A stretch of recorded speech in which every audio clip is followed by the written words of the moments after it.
Hey, here it is right here. So this is what I wanted to talk to you about. So if you can see right here, the bow that's on this side, it gives the cross section, it gives the way it looks, the color details on painting, how the handle was, the top knock, and the color sequence. So I nicknamed this one the flower bow.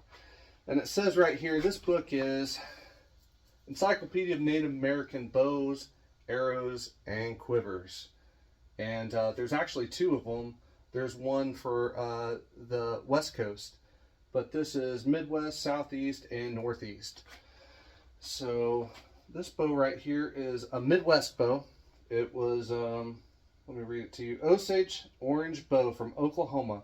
Back follows one growth ring, 2-ply sinew string, circle and dot design painted on back, and grooves on belly. So that's it right there. So it gives the dimensions and everything right there. And this book is Steve Alley and Jim Ham. So man, I appreciate it. It goes through tons of bows, different people groups and everything like that, right? The people groups here in North America. So yeah, so let's look at this bow. This is Hezekiah's bow. And Hezekiah called me up, and he's a lot younger. And if you're watching this video, hey Hezekiah, and this video is for you. So I want to show you this bow. And it's cool seeing stuff sketched, you know, ink and pen on white paper, black and white. But then when you start seeing, when you start copying it down and it starts coming to life, you really have more appreciation for the bow. I think that's pretty cool. So let me give you a front view of this.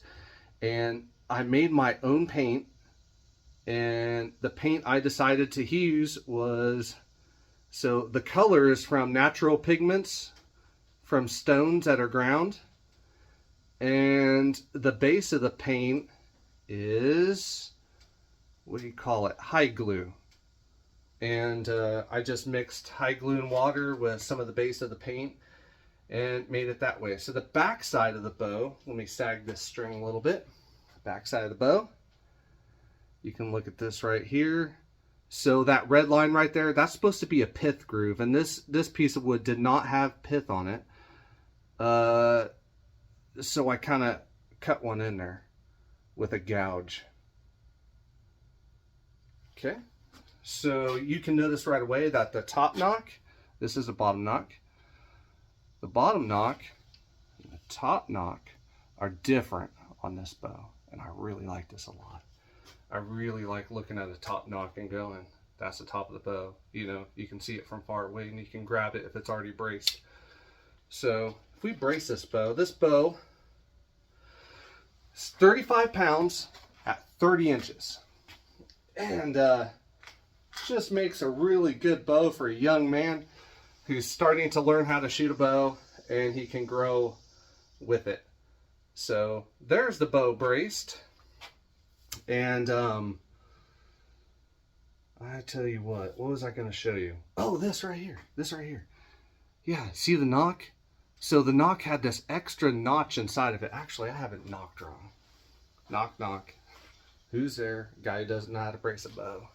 All right, there we go. So you see the knock? It had this extra notch on this side. See that notch right there that string just falls in? Well, what I thought about was why the extra notch might have been there.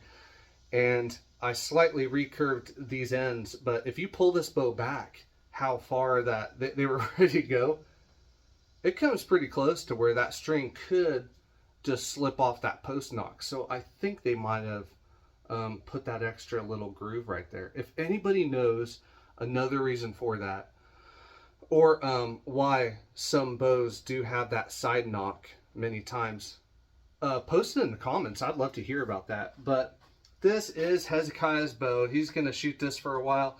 This is going to be his first bow, and I'm proud to be able to make it for him. So so this is an Osage orange bow, right, out of Osage orange wood, hedge, Osage apple, whatever you want to call it, right? Boat arc, whatever you want to call it, right? But it's actually from the Osage people. It was taken out of Oklahoma, and it's on display actually in California, I believe, in San Jose in one of the museums, the original bow. This bow is a little bit thinner than it originally is, just due to the decrease in weight and the draw length, the draw weight. But other than that, it should be spot on to exactly. And it's funny, you look at the black and white picture, but then you look at it in real life, and it's like, oh wow, that's really cool. I really enjoyed making that bow. So the Osage people were a very strong, formidable people group here in the Midwest. They went all the way pretty far out to the East Coast. Huge swath of area that they've been through over the years. But when early people began documenting things, they said that many of the Osage were over 6 foot tall. Some even say there were rare exceptions where some of the Osage were 7 foot tall. That'd be pretty intimidating. And here's another one. So I started looking at the colors on bows, because I started looking at in Native American people groups in the United States. I started looking at colors, and I was like, what do these colors mean? And what do these colors, because really, and you could say, oh, colors means, well, if you give a woman red flowers, what does that mean?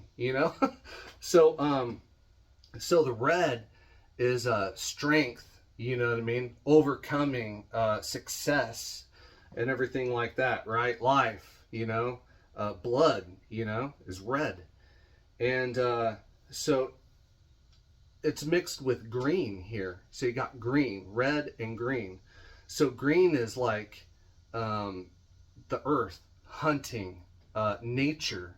So I really believe that this would have been a hunting bow. And now, if you would have seen red and black means death. You know what I mean? So if you're any other people group, and you were back in the day and you saw a bunch of Osage Indians with red and black bows, I would say that would be something you probably wouldn't want to see. But red and green, I really believe that this would resemble a really good hunting bow. Another thing I want to say is with me putting these grooves in this bow, because that's how they were, that's how they designed the bow, so I copied it, right? These light grooves, and I'm talking, it's a 1/16 of an inch or less. I don't know if you can see how shallow some of those grooves are right there, but that decreased this bow weight by almost 10%, 25%, a quarter of the bow weight on the pole. And I was really surprised by that. So I almost wonder, because there's many bows that I'll see designs all the way down the limb on bows in museums, and I almost wonder if they were actually tillering and adjusting their bow just with the depthness of how they cut their grooves, and they could have done that very easily with their flint knives. I mean, it works just like a file. And yep, that's about all I have for this bow. So I enjoyed making this bow. This is Hezekiah's bow, and I'll be sending this out. So Hezekiah, a little message to you. You're going to be seeing this bow here in a little bit. And my advice to you, string it when you shoot it, unstring it when you're done, lay it flat, or hang it by the string, and this bow is going to last you for years. So, hey, thanks again for watching this video. If you guys like this video and like other videos, give it a thumbs up, post a comment or two. And until then, I'll see you next time.